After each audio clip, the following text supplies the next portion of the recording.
Hello students, hope you all are fine. Today we are going to discuss about types of economic activity. Last class में हमने पढ़ा था कि economic activity क्या होता है. इस क्लास में हम पढ़ेंगे कि टाइप्स क्या क्या होते हैं इकोनॉमिक एक्टिविटी के. First one is business. अब हम बिजनेस से देखते हैं कि बिजनेस का मीनिंग क्या होता है. Dealing in goods and services on a regular basis to earn profit. कि डील करना गुड्स में या फिर सर्विसेज में, किस पर, एक रेगुलर बेसिस पे टू अर्न प्रॉफिट. हमें बिजनेस में टू मेन इंपॉर्टेंट थिंग्स है जो हमें माइंड में रखनी है हमेशा, कि बिजनेस जो है ना वो रेगुलर बेसिस पे कंडक्ट होता है. अगर कोई भी चीज ओकेजनली की जाती है,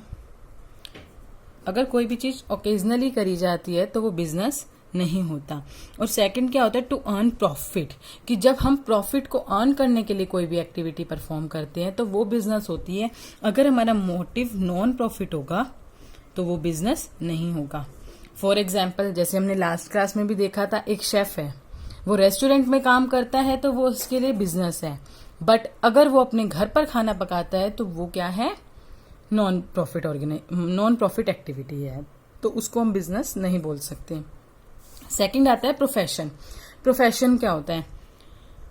profession is that activity which required some specialised knowledge. कि उसके लिए कुछ स्पेशलाइज्ड नॉलेज की जरूरत होती है एंड स्किल्स.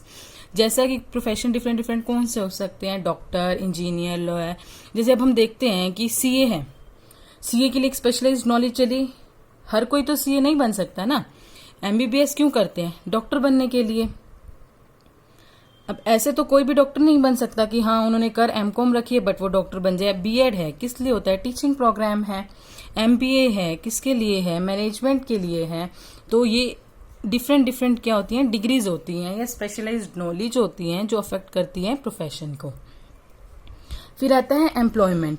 एम्प्लॉयमेंट में क्या होता है कि जैसे कोई एक एम्प्लॉयर होगा और दूसरा एम्प्लॉय होगा. एम्प्लॉयर की ऑर्गेनाइजेशन है बट एम्प्लॉय उसके अंदर काम कर रहा है. एम्प्लॉयमेंट में यही होता है कि working for others in return of wages and salary. जो एम्प्लॉय काम कर रहा है उसको मिलेगा क्या, या तो सैलरी मिलेंगी या वेजेस मिलेंगी.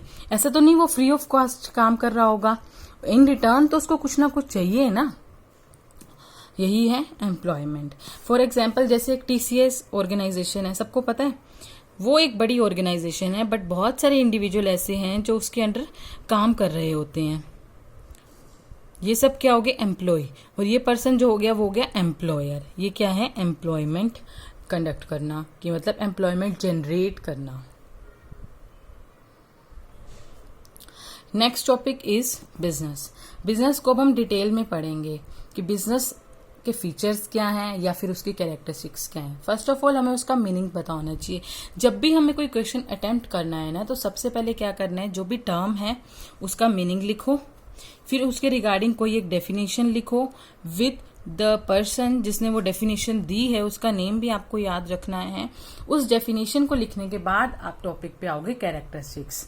टॉपिक पे आने के बाद आपने क्या करना है कि हाईलाइटेड पॉइंट्स बनाने हैं और फिर उनकी डिटेल लिखनी है. जैसे यहाँ पे मैंने सिर्फ हाईलाइटेड पॉइंट लिखे हुए हैं और डिटेल मैं आपको ओरली बताऊंगी, बट आपको एग्जाम में ये पॉइंट को अंडरलाइन कर ऐसे कर आगे इसके आगे डिटेल लिखनी है. ये तो हो गया पैटर्न, आपको अटेम्प्ट कैसे करना है. अब आते हैं हम बिजनेस के मीनिंग पे. बिजनेस क्या होता है, एक इकोनॉमिक एक्टिविटी होता है. Business is an economic activity according to LR Dixie. LR Dixie ने क्या बोला, business is a form of activity pursued primarily with the objective of earning profit. किस लिए करी जाती है? पहला प्राइमरी ऑब्जेक्टिव तो क्या होता है कि प्रॉफिट को अर्न करना. For the benefit of those on whose behalf the activity is conducted. किसके बेनिफिट के लिए? जिनके बिहाफ पे एक्टिविटी को कंडक्ट किया जा रहा है. बिजनेस उन्हीं के बिहाफ पे किया जाता है. अब आता है कैरेक्टरिस्टिक्स क्या क्या होती हैं बिजनेस की. हमें अगर बिजनेस का मीनिंग अच्छे से क्लियर हो गया ना, तो हमें कैरेक्टरिस्टिक्स में ज्यादा परेशान होने की नीड ही नहीं होगी. First characteristic is economic activity. Business क्या है, एक इकोनॉमिक एक्टिविटी है. आप क्लियरली बता सकते हो वो क्यों है इकोनॉमिक एक्टिविटी, क्योंकि उसमें प्रॉफिट मोटिव है. अगर प्रॉफिट मोटिव नहीं है तो वो एक बिजनेस ही नहीं हो सकता.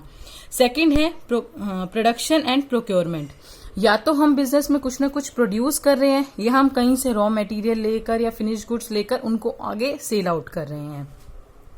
फिर है dealing in goods and services कि बिजनेस में क्या होगा, या तो वो कुछ गुड्स में डील कर रहा होगा या सर्विसेज। फॉर एग्जांपल गुड्स, अगर मेरी कोई शॉप है रेडीमेड गारमेंट्स की, तो वो तो हो गया कि मैं गुड्स में डील कर रही हूँ। और सर्विसेज में क्या हो गया, जैसे मैंने बैंकिंग सर्विसेज लगा लो, या मैंने कोई इंश्योरेंस का ऑफिस बना रखा है जहाँ पे मैं इंश्योरेंस करवाती हूँ डिफरेंट फॉर्म से, तो वो क्या हो गया, सर्विसेज प्रोवाइड करना हो गया। या फिर ट्रांसपोर्टेशन हो सकता है, ये भी क्या है, सर्विसेज। फिर आता है सेटिस्फेक्शन ऑफ कंज्यूमर वांट्स कि बिजनेस का मोटिव क्या होता है, कंज्यूमर को सेटिस्फाई करना। अगर कंज्यूमर ही सेटिस्फाइड नहीं होगा तो there is no use of conduct of the business activity. फिर आता है रेगुलर डीलिंग्स, जैसे हमने बोला था कि रेगुलरिटी होनी चाहिए या रेगुलर बेसिस पे कंडक्ट होना चाहिए। अगर ओकेजनली होता है तो उसका कोई बेनिफिट नहीं है। फिर आता है प्रॉफिट मोटिव, बिजनेस का मोटिव क्या होना चाहिए, प्रॉफिट होना चाहिए, प्रॉफिट बनाना। ये नहीं होना चाहिए कि प्रॉफिट मोटिव नहीं है बट फिर भी बिजनेस चल रहा है, ऐसा नहीं हो सकता।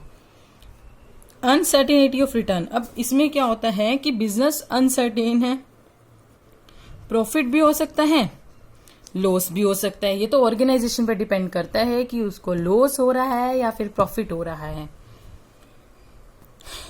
कुछ एक टाइम पीरियड तक क्या होता है कि जो बिजनेस होता है ना वो लॉस को बियर करता है क्योंकि फ्यूचर में प्रॉफिट होंगे इस मोटिव से, बट एक लॉन्ग रन में हम इसको कंसीडर नहीं करते। लॉन्ग रन में अगर हमें लॉस हो रहा होता है तो उस बिजनेस को बंद कर दिया जाता है।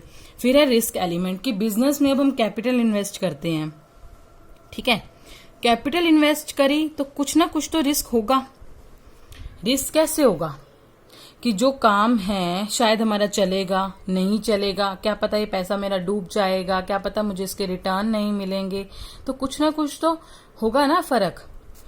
9th one is creation of utilities कि वो यूटिलिटी को क्रिएट करता है। जो बिजनेस है वो यूटिलिटी कैसे क्रिएट करता है, बिजनेस एडवर्टीजमेंट करता है अपने प्रोडक्ट्स की और दूसरों के अंदर वो जगाता है कि भावना जगाता है कि आप इस गुड को परचेज करो, ये आपको बेनिफिट करेगा। फॉर एग्जाम्पल जैसे एक बनाना है, हम बनाना को परचेज क्यों करेंगे, हमें भूख लगी होगी तो हम बनाना को परचेज करेंगे ना।